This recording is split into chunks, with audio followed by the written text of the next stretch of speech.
بسم اللہ الرحمن الرحیم۔ السلام علیکم ناظرین، میں ہوں فراست سلیم اور آپ دیکھ رہے ہیں آپ سب کا اپنا یوٹیوب چینل۔ امید کرتا ہوں کہ آپ جہاں بھی ہوں گے خیر و عافیت سے ہوں گے۔ اللہم صلی علی سیدنا و مولانا محمد و آلہ و صحبہ وبارک وسلم۔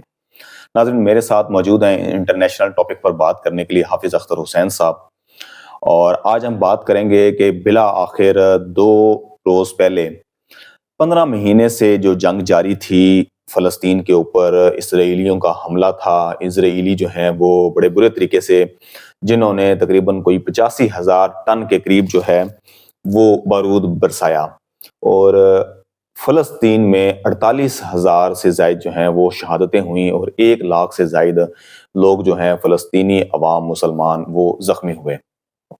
اور ایک اندازے کے مطابق یہ بتایا جا رہا ہے کہ 10 سال لگ سکتے ہیں ملبے کو اٹھا کر اس کے نیچے جو لاشیں دبی ہوئی ہیں ان کو نکالنے میں، یعنی کہ اتنا ملبہ، اتنی تباہی اسرائیل نے وہاں کی ہے فلسطین میں کہ بڑے بڑے ادارے جو ہیں انٹرنیشنل وہ یہ رپورٹ کر رہے ہیں کہ 10 سال جو ہیں وہ لگ جائیں گے۔ حافظ اختر حسین صاحب، آپ یہ بتائیں کہ ڈونلڈ ٹرمپ نے کل حلف اٹھایا 20 تاریخ کو، بالکل، اور اس سے 2 روز پہلے 19 تاریخ کو جو ہے وہ اس پہ عمل درآمد شروع ہونا تھا، اور اس سے کچھ روز پہلے جو ہے یہ معاہدہ سامنے آیا کہ سیز فائر کا معاہدہ ہو گیا ہے، اور 3 مراحل کے اندر یہ جو ہے وہ اس کا ہونا ہے۔ پہلے مرحلے کے اندر جو ہے وہ جو یرغمالی بنائے گئے ہیں دونوں اطراف سے ان کو رہا کیا جائے گا، اور ان کا سلسلہ شروع ہو گیا۔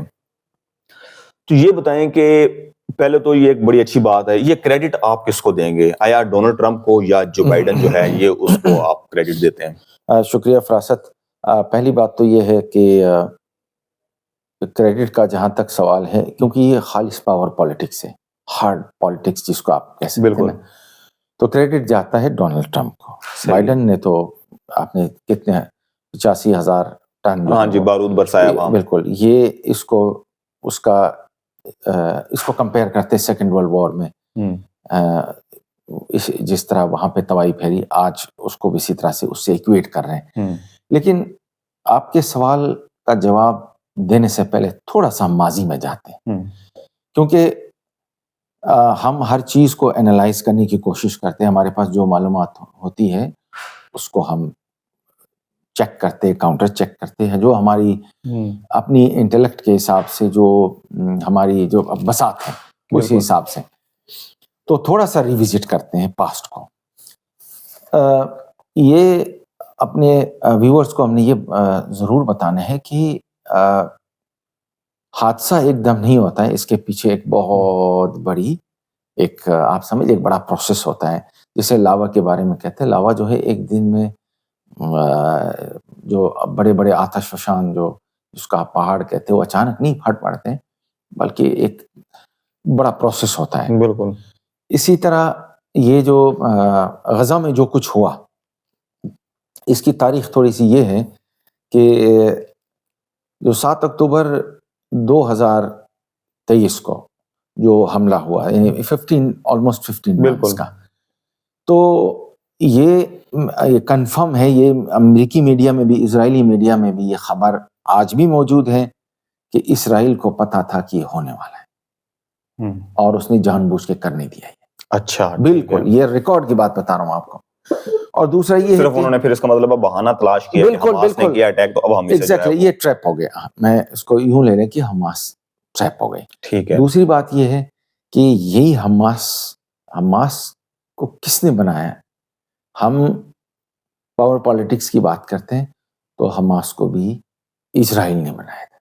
صحیح۔ یہ فارمر جو اسرائیلی وزیر اعظم ہے، اسرائیلی وزیر اعظم یہود المٹ، یہ اس کا انٹرویو موجود ہے، الجزیرہ کو انٹرویو دیا تھا، اس کے اندر یہ موجود ہے۔ اس نے اعتراف کیا کہ حماس کو، الفتح کو اور جو دیگر فیکشنز ہیں ان کو کاؤنٹر کرنے کے لیے یہ بنایا، لیکن بعد میں کیا ہوا، یہ ان کے ہاتھ سے نکل گئے۔ یہ ہمیشہ یہ ہوتا رہا، اور یہ نہ صرف یہ ان کا طریقہ واردات ہے۔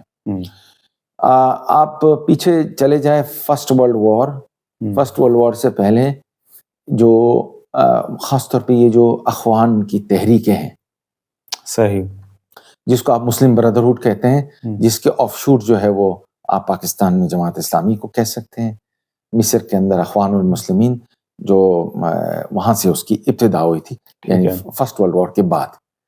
تو جو سید قطب ہے اور حسن البنا ہے، یہ بیسیکلی یہ ایرا مولانا مودودی کا جو سمجھ لے کہ یہ ان کے ساتھ ان کی آئیڈیالوجی بہت ملتی ہے پاکستان میں. اور اسی طرح اسی کے جو آف شوٹ ہے وہ طیب اردگان صاحب ہیں وہ. تو اسی طرح اس کا جو آف شوٹ ہے مسلم بردرہوڈ کا وہ ہے جس کو آپ اس وقت انہوں نے سیریا کو ٹیک اوور کیا. ٹھیک ہے. تو یہ ہمیشہ یہ کرتے رہے ڈیوائڈ اینڈ رول. حماس کو بھی ڈیوائڈ اینڈ رول کے لیے بنایا گیا, لیکن اس کے بعد پھر کیا ہوا کہ پھر اس کے لنکس ایران کے ساتھ, کیونکہ پراکسی جنگ ہے تو پھر وہ ایران بھی اس میں کود گیا, اور اس کے بعد پھر یہ ایرانی پراکسی یہ حماس بن گئی.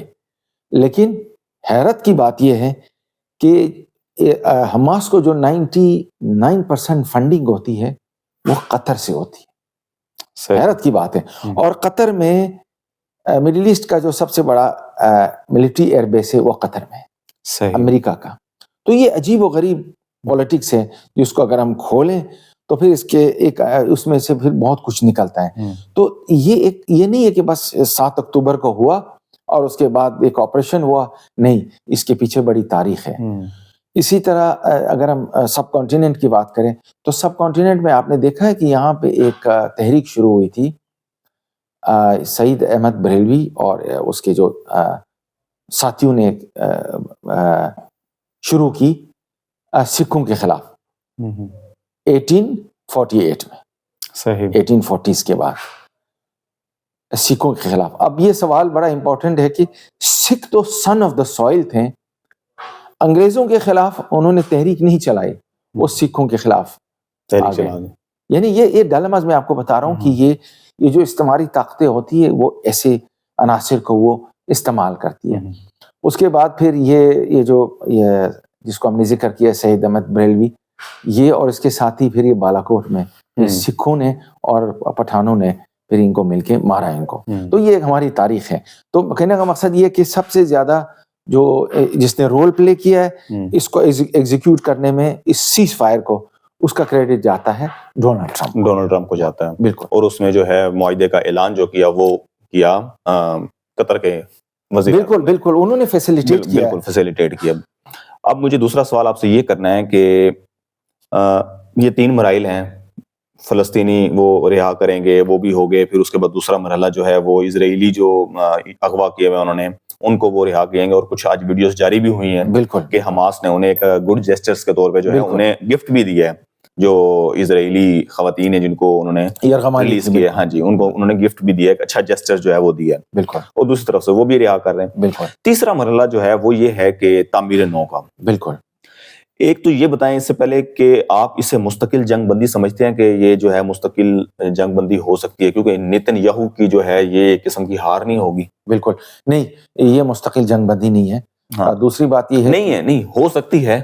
نہیں مستقل جنگ بہت مشکل ہے. اس کی وجہ یہ ہے کہ یہ جو سٹرپ پہ آپ نے دیکھا ہے کہ کتنے عرصے سے یہ دنیا کا, کشمیر کے بعد دنیا کا سب سے بڑا پریزن غزہ کو کہتے ہیں. اس وقت کشمیر ہے سب سے بڑا پریزن, اس کے بعد غزہ کو, اور دونوں مسلمان ہیں وہاں پہ, اور ایک زائنسٹ ہے اور دوسری طرف ہے بی جے پی ہندوستہ. ٹھیک. تو سیز فائر جو ہے وہ یہ بیسیکلی جس کو اگر آپ سوشل میڈیا پہ جائیں تو یہ کہہ رہے ہیں کہ یہ بیسیکلی ڈونلڈ ٹرمپ کو سلامی دی گئی, یعنی اس کو ویلکم کیا گیا کہ دیکھو, اور ڈونلڈ ٹرمپ نے بتایا, مطلب یہ ایک طرح سے انہوں نے ایک سگنل دیا کہ دیکھو میں یہ کرنے کی صلاحیت رکھتا ہوں. تو اس نے ایک طرح اور اس نے حلف اٹھانے سے پہلے اعلان بھی کر دیا تھا ایگزیکٹلی, اور اس نے نیتن یاہو کو بہت پریشرائز کیا, اس میں کوئی شک نہیں ہے. ٹھیک ہے. تو اب جو آپ کے سوال سے ایک اور سوال نکلتا ہے. آپ نے تعمیرینوں سے پہلے میں آپ کو ایک اور اس کا ایک پہلو بتا دوں کہ اس وار میں جس کو سب سے زیادہ فائدہ ہوا وہ ہمارے ویورز کو, بالکل وہ امریکہ, کیونکہ اس نے اپنا اسلحہ جو ہے وہ سیل کیا, وہ بھی کیا.